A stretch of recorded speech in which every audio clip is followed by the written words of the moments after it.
Welcome to part 32 of Wind Waker, and we're a few rooms away from fighting the boss. Yay.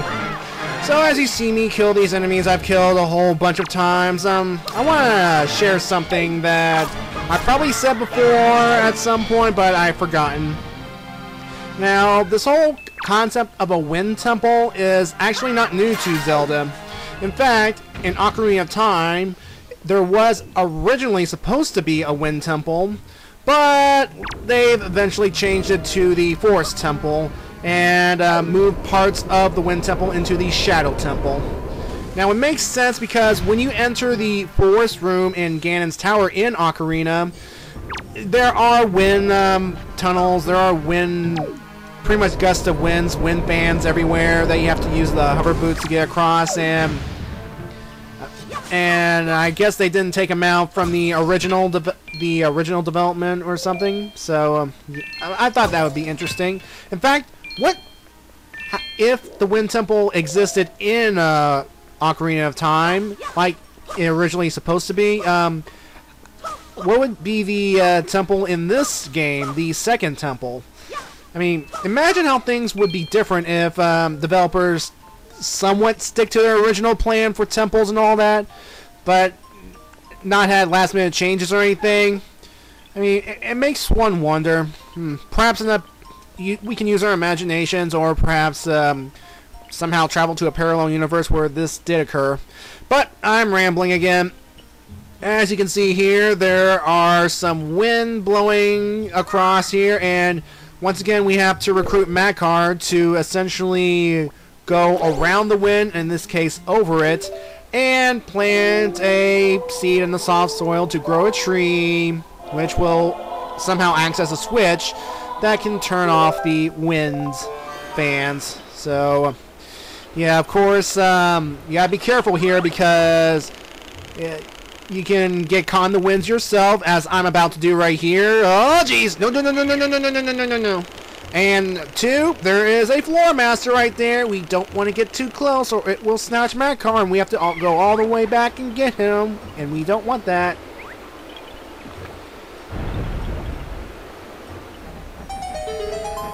Phew. Alright, now let's hook shot over there and essentially kill the wall master, kill the P-hats, and get out of this room. Now, first I want to make sure I got the right thing on, and like when I was using the hook shot here, I panicked because I forgot to move Makar out of Link's range, because as I go across here, notice that he almost went over the edge. Now, this wouldn't be too much of a problem because I can just simply use the command melody and get him back up, but I don't know what's down there. Seriously, I don't know what is down there. I mean, I've seen other videos of the Wind Temple playthrough, and you know those leeches, those purple leeches from the Forbidden Woods that can sap your magic energy? The bottom of the Wind Temple does have some of these things. So, yeah. Now, of course, I could grab Makar and get going, but why deny you the satisfaction of me freezing the P-hats and having them crash to the ground in itty-bitty little pieces? I'm just mean like that, aren't I? But hey, these things are annoying. I like taking revenge, having more powerful weapons. It's so satisfying. Alright. And bye-bye.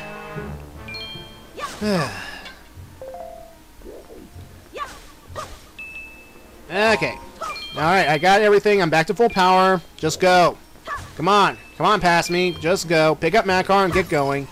Yeah, there's one more room that we have to go through before we enter the boss room. And that room is an interesting puzzle. It's reminiscent of how we got to Gale Isle in the first place. You know, that big old heavy wind that requires the iron boots to get across. Well, here there are two big powerful fans. And there are, well, correction, I stand corrected, 3 powerful fans and 3 blade traps, and there are 3 metal blocks. Now you might be thinking, oh, what you have to do is get the metal blocks and block each of the blade traps with each one, right? That way we can safely cross using the iron boots. Well, wrong. before you get to the third blade trap, there is actually a gap, and we need one of the boxes here to create a bridge.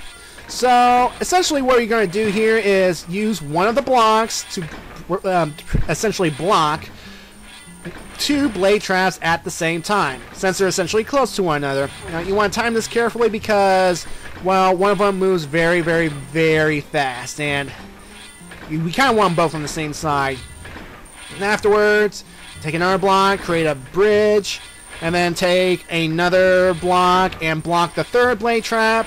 And then we're going to use the iron boots and carry Makar safely across. And yeah, of course, this will take a while, so you pretty much know what I'm about to do right now, so enjoy.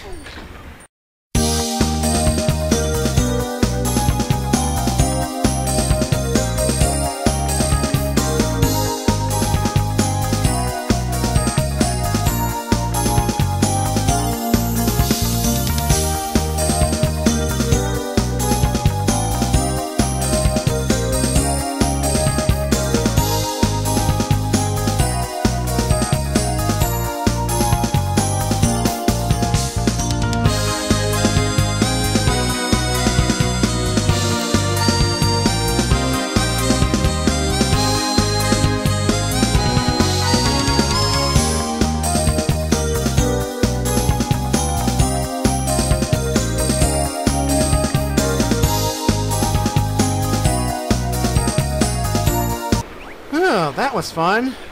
Anyway, we're going to carry Makar here, and we are going to conduct the Wind God's Aria to break the stone slab, which pretty much covers up the boss door. Come on. Come on. Come on.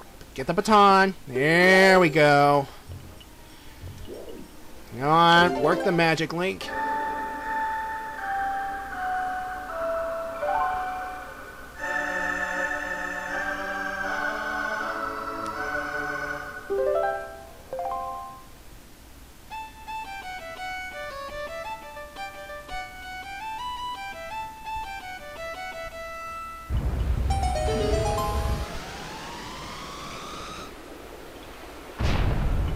Okay, good. Now inside this little pre-boss chamber, there's our final warp jar in this dungeon. There are a whole bunch of pots. Some contain a bunch of fairies. Others contain a whole lot of rupees. My suggestion, get all the rupees you can. Now, there are those Easter Island head things on the pillars there, and you can hook shot them with the iron boots to bring them down, and to tell you the truth, I don't know what's in them. I'm assuming some contain enemies, some contain a whole bunch of goodies for us to use. And look at all those rupees. Look at all those rupees. Get as many rupees as you can. Again, I have to stress, get as many as you can. And with that, let's go defeat the boss so we can repower the Master Sword.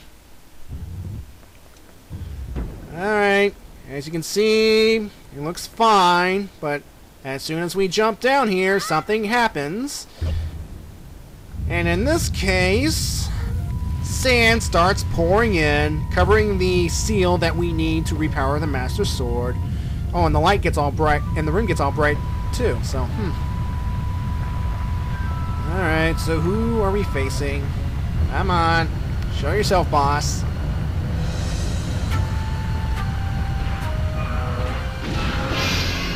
Oh good, a sandworm.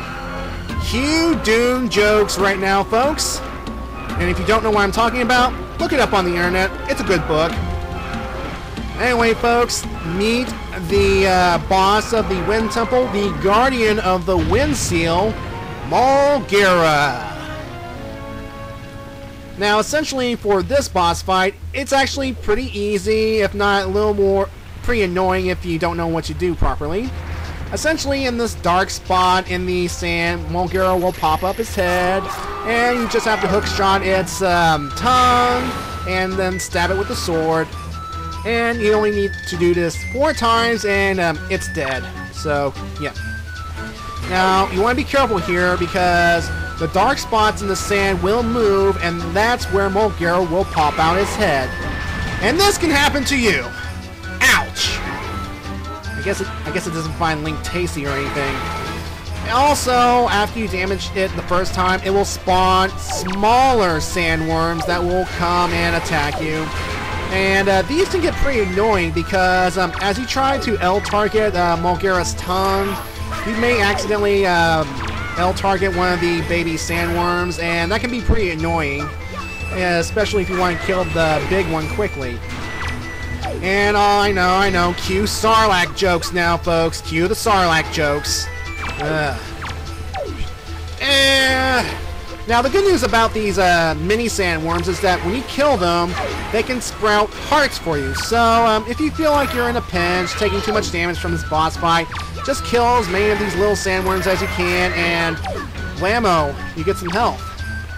Now, essentially what you have to do is at least kill enough of the baby sandworms so that you can focus your attention back to Molgara, because it's not going anywhere, folks. It's just going to be standing there waiting for you to come closer so it can snap its jaw at you. Now, after you damage it the second time, Molgara will spring up from the ground, fly around for a little bit, and will try and crash back into you as it goes back into the sand. So, keep moving, folks. Just keep moving. Now, all while this is going on, the sand keeps pouring in, and the sand keeps moving you towards Molgara, so you're moving no matter what, whether it's on your own or thanks to the sand. You're just moving you're just moving. Alright, and one more hit, one more time of this, and it's dead. Thank God. Of course, again, it'll pop up out of the sand, fly towards you, and tries to eat you as it goes back into the ground. And oh, jeez! Oh, that was a close one. Now, I like to point out that the boss music here for this boss, it's considered a favorite by many people, many Zelda fans, and I happen to agree. I mean, I like this music a lot because, well, for example, it gets you pumped, it gets you all thing, especially with that rhythmic beat, rhythmic dancing. Now, that whole little chugga chugga chugga chugga chugga chugga chugga chugga chugga reminds me of a train for some reason, you know? Woo woo! Okay, lame. I mean, the music is so popular that it was added to Super Smash Bros. Brawl for the Wii unaltered, so it must be that popular. And that was close. Come on. Of course, this happens to be the last one. It'll be a little more difficult. Ah! Thankfully, it only takes 2 hearts from me. And I was like, thank goodness I got all those heart pieces before coming here. Thank God, because I would definitely be on the first row by now, and I'd be a little panicky, but don't worry. I still have 2 fairies, I still have Grandma's soup, I still have a blue potion, so I'm not gonna die. But, speaking of dying, now it's gonna die. Yay, another dramatic death scene. Whoop-de-doo.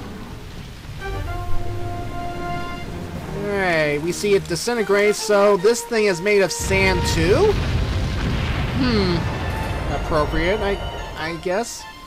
Anyway, we get a heart container, and the seal is pretty much, safe. Yay.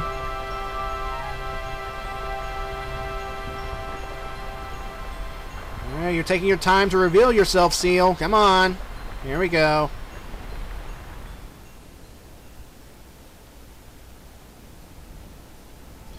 Alright, don't forget to grab the heart container, the very last one of the game. And of course, it'll bring me up to 19 hearts, which means that there's still 1 heart piece left in the entire game. And don't worry, I will get it. Alright, now here comes a familiar scene. The Sage will be in position, the Master Sword will be in the blue glow thingy, and Link will conduct the appropriate melody.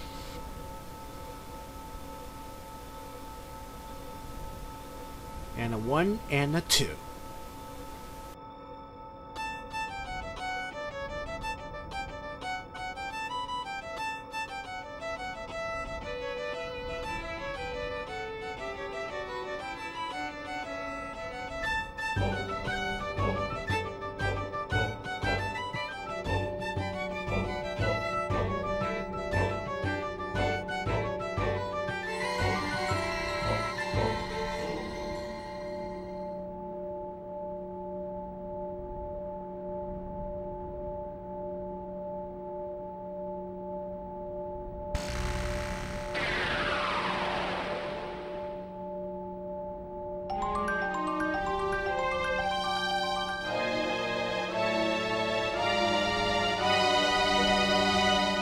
Ah, finally the Master Sword is fully powered again, and it's all glowy too. Oh, I like to point out, and I should have mentioned this earlier, the Wind God's aria is actually the second portion of the main title to this very game. And just thought I'd share it. So yeah, the Master Sword is all powered up again, everything is looking good.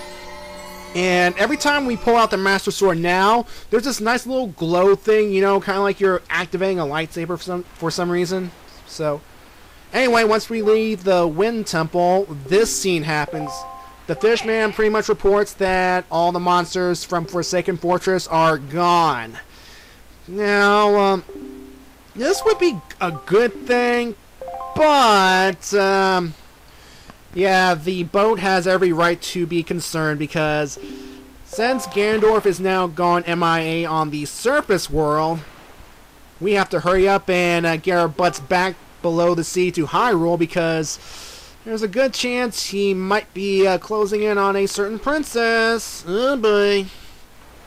And you know what that means, folks? It's time for us to get the Triforce pieces because they are the only way we can get back into Hyrule now.